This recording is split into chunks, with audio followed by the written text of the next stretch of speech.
Hello, and welcome back to Honest Now, where we recap everything that happened in politics that day. My name is Olga Nestrova, known as Honest Press across the socials. Welcome back.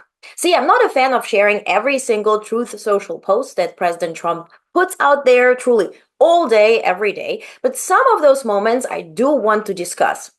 One of such was yesterday when he was returning from this alligator Alcatraz camp in Florida back to Washington, D.C., where he decided to gaggle with the press, naturally, but also to give scores to former presidents as much as himself. Take a look.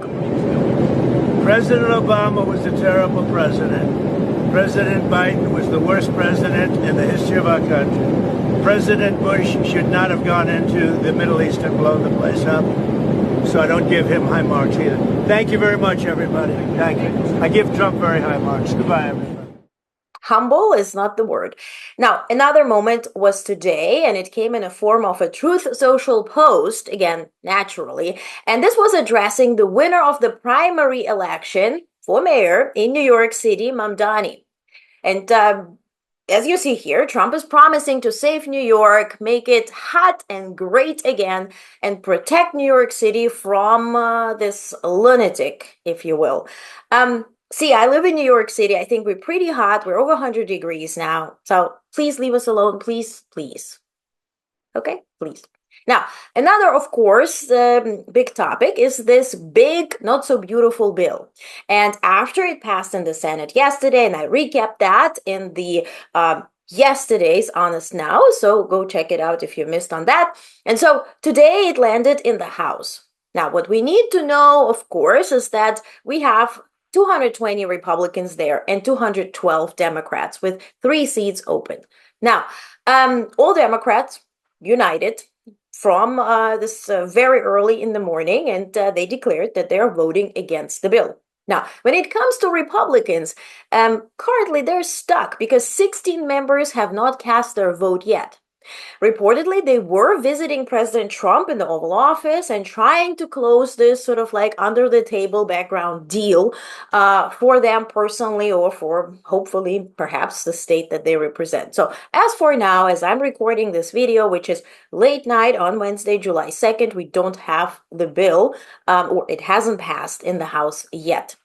Now, a lot of people have reacted to it. For instance, former President Barack Obama put out this tweet, as you see here, urging everyone to call their representatives and urge them not to vote in favor of this bill. Also, former Secretary of State Hillary Clinton put out this on her Instagram, and I want to read it for you. So let's recap. She says that Trump's big ugly bill first forces nearly $1 trillion in cuts to Medicaid, the largest cut to the life-saving program ever by a factor of 4. It gives ICE a larger budget than many militaries around the world. It strips healthcare away from 5% of Americans, and some say 16 million people, others say 17. It kicks 11.8 million people off SNAP benefits. Not only cuts the funding for green energy, but actually taxes it, threatening to balloon energy costs and eliminate hundreds of thousands of jobs. And finally, it represents the largest transfer of wealth from the poor to the rich in U.S. history. And I want to repeat it again. The largest transfer of wealth from the poorest 10% of people to the richest 10% of people. And I think you know them by name, some of them, right? The Bezos and Musk and Thiel and all of this folks. Now, we'll see what will happen there. Now, in international news, Pentagon yesterday did confirm that they did hold or withhold aid, military aid to Ukraine. Now, what we need to know is this is the aid that President Biden and his administration not only promised, it allocated it, it paid for it. The aid already came to Poland. And that's where Trump administration called and said, no, don't deliver it to Ukraine. Now, why? At this moment, Russia is advancing in Ukraine. And by the way, I'm recapping it here very shortly, but you're very much invited to read the details in today's newsroom briefing, where I describe everything in detail so you will get a full picture. And again, all of that to allow you to build your own opinion. All right? So, what we need to know. This aid that Trump administration is now withholding is including the defense systems, and Russia is advancing. And this is the perfect moment for Russia to do what? Maybe discuss a ceasefire. And this might explain today's sort of saying at the State Department, where the spokesperson mentioned that, well, we're urging now Russia and Ukraine to discuss ceasefire. The nature of how we're able to make that commitment is going to be based on what is best for America first. It is the president's point of view, his guiding hand about the nature of what needs to occur. And it is certainly two nations at war. And America has made a huge difference in that regard. And the president still has worked to have people at the table, that this can only be solved diplomatically. At this point, ceasefire for Ukraine would not be beneficial, but it would be beneficial for Russia because Ukraine is now not getting the aid, not getting the defense system, and they're also advancing.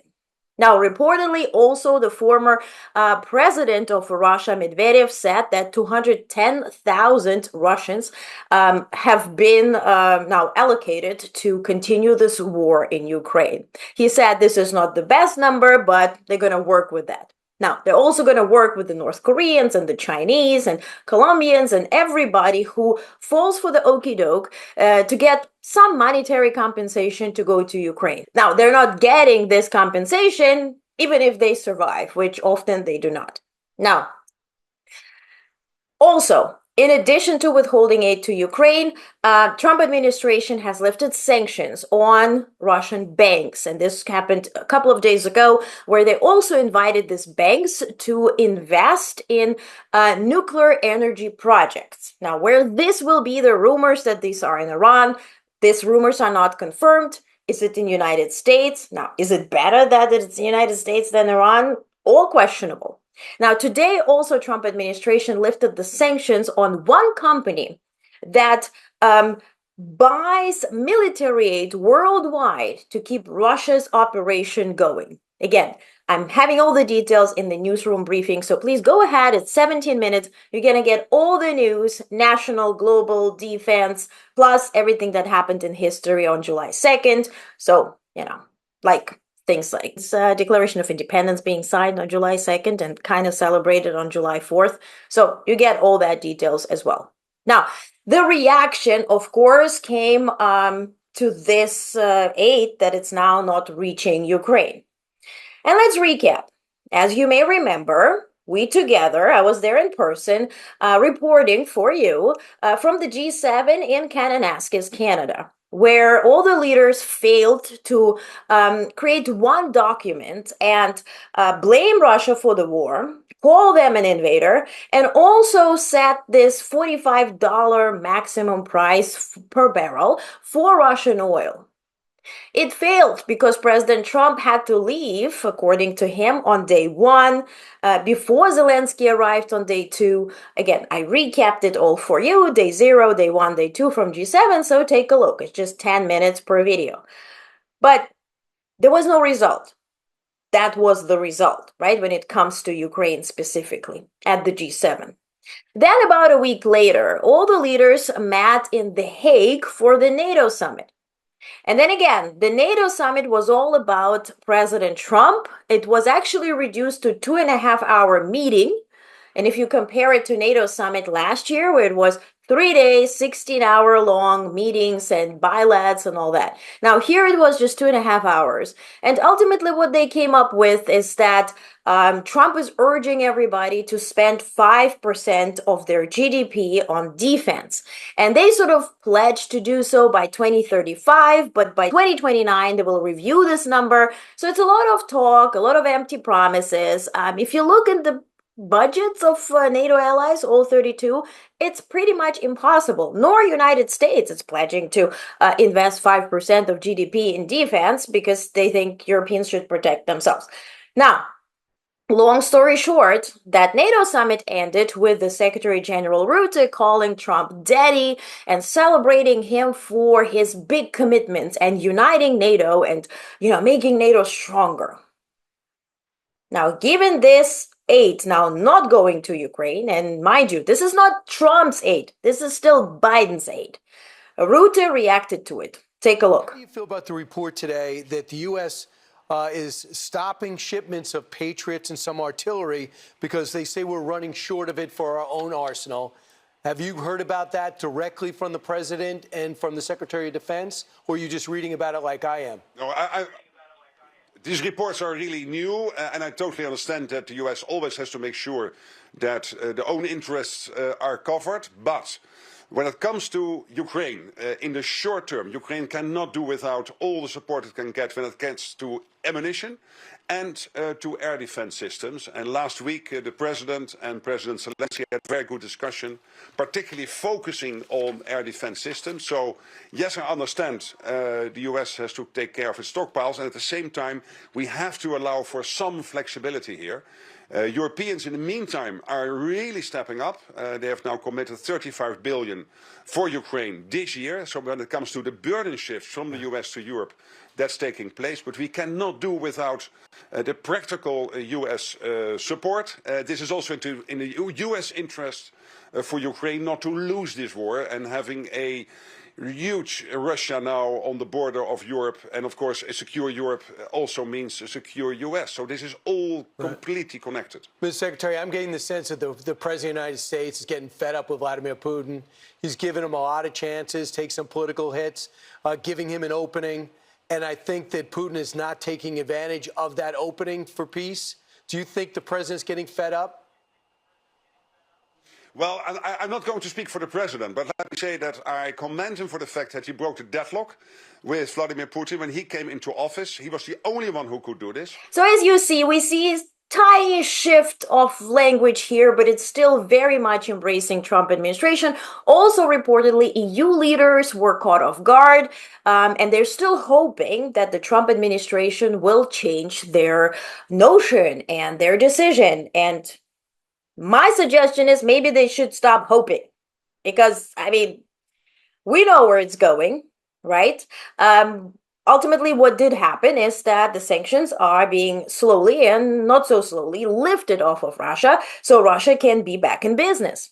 Also, when it comes to Iran, Pentagon today confirmed that according to Pentagon, they have slowed down Iran's nuclear program by 2 years. I think we're thinking probably closer to 2 years, like degraded their program by 2 years. As a result, Iran said that they will not be participating in any nuclear programs together with USO negotiations, but still leaving a door open for diplomacy. They said, well, they will never shut down the door to diplomacy. But what they also announced that they will be mining the canal, right? The canal that is responsible for about 1/5 of the oil sale. Now, if this is truly blocked and the canal is not working, let's say, this would benefit only one person and one person only, which is Putin, because this will raise the price for oil, but also people will turn more to Russia to purchase it. So this all remains to be seen, because Iran has been threatening to mine the canal for now, 2 weeks, and we haven't seen it. So let's see what will happen there. But truly, if you think about it, everything that does happen in terms of US and Russia relationship benefits one person only, which is Vladimir Putin. Now, back to Ukraine. Volodymyr Zelensky yesterday put out a very sweet message congratulating, as you see here, in a form of a tweet or post on X, congratulating all Canadians on Canadian Day. And as you see here, it's very sweet. It's really referring to Canada as the beacon of light, as, by the way, I referred to you yesterday as well. So let's keep it that way too. Right? Now, the last topic I want to bring up here is the very passionate speech by President Macron, Emmanuel Macron, the president of France, who referred to EU members as folks who went mad because he mentioned, well, we're investing so much into purchasing defense and military equipment from South Korea and from United States, and we're still debating if we should reduce it to maybe 50% or perhaps 40%. So what are we doing? Are we mad? Now, take a look. De nos programmes de défense depuis la guerre en Ukraine sur des solutions non européennes. On a acheté sur étagère américain et sud-coréen. Et au moment où on a 1,5 milliard, c'est le programme dit EDIP, 1,5 milliard pour 27 pays pour les 2 ans à venir. On a des débats homériques pour savoir s'il faut plafonner à 35, 40 ou 50% le non-européen. Nous sommes fous. Now, this is a language that we can all agree upon, right? It's a matter of urgency, and we need to understand that hoping is a good thing, right? Like with anything. But when sort of it quacks like a duck, it's a duck, right? And we see where it's headed when it comes to Ukraine, and Ukraine is very much connected to the security of European Union, Europe itself, but also the world itself as well, right? So we need to monitor what does happen. Now, what I want to ask you is the very last thing. First of all, please read the newsroom briefing. It comes Monday, Wednesday, Friday. It's free. There's no paywall. If you decide to support Onest Network, I would be super grateful for you. You can donate any amount. But please read and consume factual information and build your own opinion. Because in today's world, the news sources and resources that you grew up and lived to, relying upon, CNN, MSNBC, and all that kind of stuff, they discuss topics and they don't go into detail, or they don't, name it for what it is, or they decide to discuss something different. For instance, now, how many channels are talking about this ugly bill?